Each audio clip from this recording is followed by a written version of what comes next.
Assalamu alaikum and welcome once again to Today in African History with Baba Shaka. Of course, I'm Baba Shaka and today is January 12th, 2021.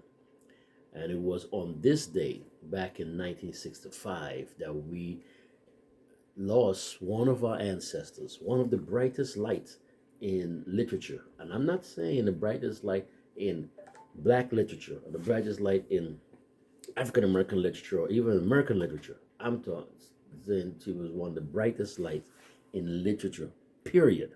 Right? Lorraine Hansberry, who was born in May 1930 in Chicago, Illinois. She was an African American playwright or an African playwright whose play, A Raisin in the Sun, written in 1959, was the first drama by an African woman to be produced on Broadway. Okay? Hansberry was interested in writing from an early age, and while in high school, she was drawn especially to the theater. She attended the University of Wisconsin in 1948 to 1950, and then briefly the School of the Art Institute of Chicago and Roosevelt University, also in Chicago. After moving to New York City, she held various minor jobs and studied at the New School for Social Research while refining her writing skills. In 1958, she raised funds to produce her play, A Raisin in the Sun, which opened in March 1959 at the Ethel Barrymore Theater on Broadway, and meeting with great success. A penetrating psychological study of the personalities and emotional conflicts within a working class black family in Chicago, A Raisin in the Sun was directed by actor Lloyd Richards, the first African to direct a play on Broadway since 1907. It won the New York Drama Critics Circle Award, and the film version of 1961, starring Sidney Poitier and Claudia McNeil, received a special award at the Cannes Film Festival. Hansberry next played The Sign in Sidney Bernstein's Window, a drama of political questioning and affirmation set in Greenwich Village, New York, where she had long made her home, had only modest run on Broadway in 1964. Her promising career was cut short by her early death from pancreatic cancer. In 1969, a selection of her writings, adapted by Robert Nemiroff, to whom Hansberry was married from 1953 to 1964, was produced on Broadway as To Be Young, Gifted, and Black, and was published in book form in 1970. Now let's talk about that title, To Be Young, Gifted, and Black. Some of you may already know this, but that was a song that was written by the great Nina Simone, and it was written for and in honor of Lorraine Hansberry. Right? We've heard this song sung many times in, churches and school festivals and so on. Written by Nina Simone for and in honor of Lorraine Hansberry. Now, the title of the play, A Raisin in the Sun, was taken from a line by a poem by the great Langston Hughes. That poem is called A Dream Deferred. What happens to a dream deferred? Does it dry up like a raisin in the sun, or fester like a sore and then run? Does it stink like rotten meat, or crust and sugar over like a syrupy sweet? Maybe it just sags like a heavy load, or does it explode? Okay?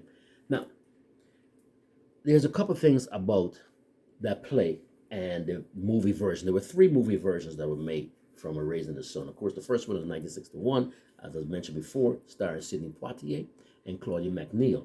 There were two scenes from the original plays that were taken out from of the movie. Now, I'm not going to tell you both of them, but one of them, there's a scene where the sister, the young girl, Benita, she meets a fellow student from Nigeria by the name of Joseph Asagai, and she goes through some changes, finding her roots and so on. And she goes and gets rid of the process in her hair and comes home with an afro. But in the 1961 play, the actress Diana Sands, who played Benita on stage and in the first play, apparently did not want to wear an afro, so that scene was taken out.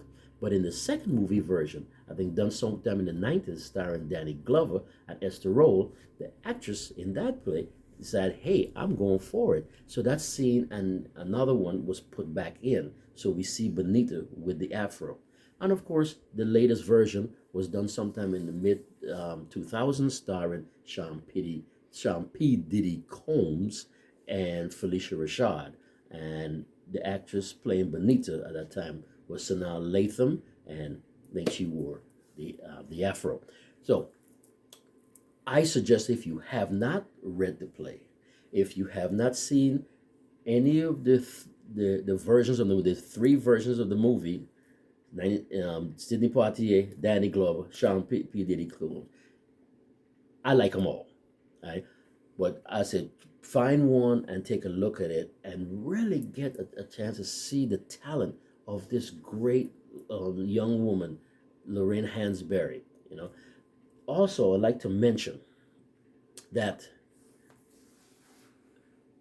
that scene with the afro, Lorraine Hansberry wrote that in her play in 1958.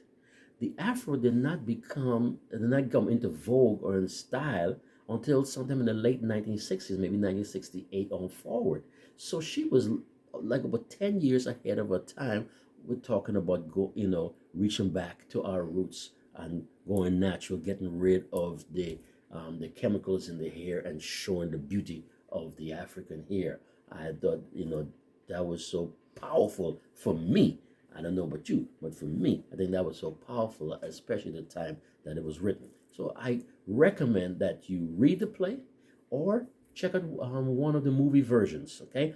I also recommend that you hit that subscribe button and become a subscriber. And there's a little bell icon next to that subscribe button. Hit that too, so that you could be notified whenever we release one of these videos. Okay.